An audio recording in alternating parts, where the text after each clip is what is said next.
I just had to stand up to take a look out because it looked worse than what it is, and it is really coming down now. But Orjan Nilsen won't mess around. He doesn't care, Dave. Through the gears he goes, and this man's been on his roof, upside down and everything in the last 2 years. What can he do here in Mondello Park?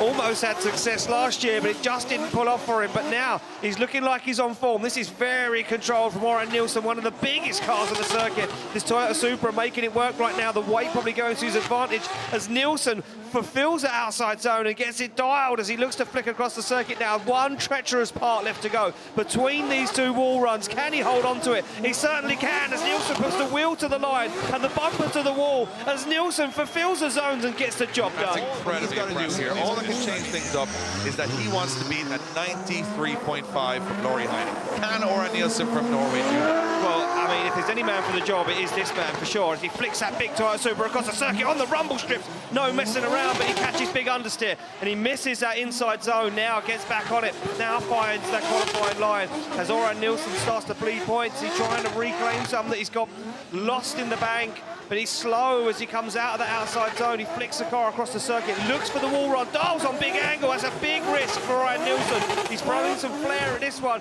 goes for the wall but misses it, and almost straight lines to that final outside zone. It fell apart, Dave. It wasn't as good as what he'd hoped for. Mercedes wagon on a diesel engine, 1,200 Newton meters, and this is going to be interesting because both of these guys have been driving very well. Look at the cloud of black smoke off the start line from Teemu Peltola. Here we go through the chicane they are, and Orjan Nilsen to lead him in. Yeah, Nilsen leading them in. Oh, big pace, and I wonder if there's a problem with Peltola's Mercedes-Benz wagon because it didn't get up and go. And yeah, look at this, a massive loss, maybe no power, and that allows Orjan Nilsen to drive away. And such a shame. Peltola's been absolutely flying this weekend, Dave. And that's 2 rounds in a row where mechanical failure has cost Teemu Peltola, because in the first round they had an engine failure. They were absolutely flying in practice and qualifying, but when it comes to the top 32, the car completely shuts down. The Irish audience so we're going to see if there is. We've got white smoke, we've got black smoke. We haven't got a new Pope, but we have got Teemu Peltola coming off the start line, and he's got power.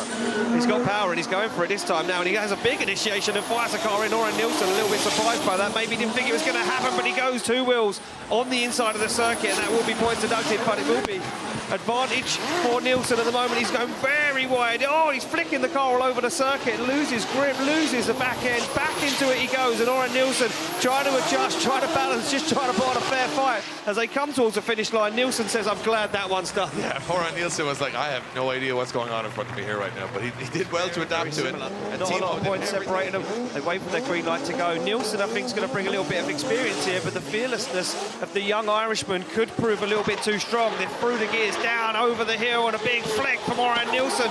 Not scared to put that Toyota Supra right where it needs to be, and Fionn Roche ends up on the grass, wandering and wavering, throwing that car around. He knows that Nilsen is a steely competitor, but can he glue it to the door? And look at this from Nilsen. The lead line is unbelievable, and he goes for a big dive, and he almost throws it off circuit. Fionn Roche throwing everything at this run. Yeah, Fionn Roche not backing down from the challenge, but a couple of waivers in that chase. Both drivers would love to be there in another 50 seconds time as they go through the gears and up to 4th gear, 140k, and Nilsen leaving it late to get in on Fionn Roche as they come through that first corner. But Nilsen not got the pace. Fionn Roche absolutely up and gone through that first corner, and Nilsen now having to scramble back into the battle as Fionn Roche transitions back. This is very neat, tidy from Fionn Roche. Oh, late transition from Orjan Nilsen, but he makes it work, and Nilsen now up in his business as they come through that last corner. Fionn Roche with a lot of bravery today. He's in the lead position from Norway. Randalou in the chase, and look at Randalou creeping off the line. He's ready for this one. Yeah, he is ready for this one. He's tasted the champagne here before in Mondello Park. Orjan Nilsen been so close, and talking about close, look at Randalou. Whoa, wow, he washes and almost hits the back end of Orjan Nilsen's Supra. They managed to get themselves out of it, back into outside zone 4. And Oliver Randalou held on for dear life there, as now Nilsen puts the back end of that Supra to the wall, into the outside zone. Randalou back in the fight, but that was a huge error. Yeah, Randalou pushed, but he pushed a little too hard for the first. We're not allowed to think. So here we go, Estonia against Norway once again now. It looks like Nilsen has the advantage, but can Randalou pull something out of the bag? Yeah, well, he's got a big mistake to rectify, and Orjan Nilsen's giving the room to manoeuvre, and Orjan Nilsen maybe knows he's got a bit of an advantage going into the second half of this battle, but Oliver Randalou trying to do everything he can to drive away, and he's doing a good job so far as Orjan Nilsen looks for the side of that yellow BMW. Wow, that line from Oliver Randalou into the outside zone was impeccable as he finishes up the run. 2 rolls, multiple crashes, engine failures. This guy has been through it all.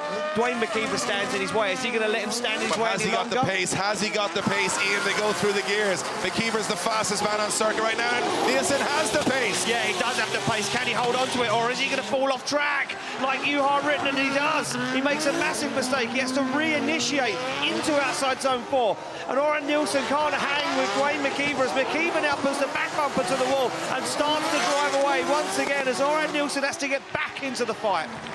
Nilsen put the grip in the car, but it also lost grip as they come off the line. And is it going to be a clean start? It is going to be a clean start as Orjan Nilsen leads in McKeever. The final up for grabs. Yeah, the final awaits for one of these guys, and Orjan Nilsen does a lovely job of that lead line so far, but there's no shaking Dwayne McKeever as he fires through into outside zone 4. McKeever on the handbrake, drops down the inside ever so slightly, and Orjan Nilsen goes nice and wide on 4. Big flick across the circuit. He hunts for the wall. McKeever's there. Through the smoke goes McKeever, up to the side of that Toyota Sora, and there's no shaking Dwayne McKeever. He wants it more than ever. Oh, McKeever didn't even need to go that close. And Friday morning, they're now 1 trophy away from the podium. Here we go. Rintanen in the chase, Nilsen in the lead.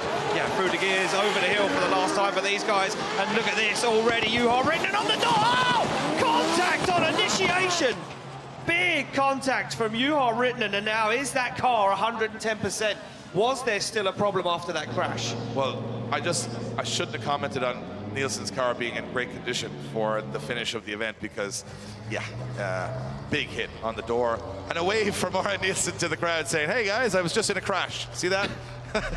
So this is the question now, is how heavy was the hit? Is Rintanen able to compete? Because if he's not, he is going to sacrifice the podium.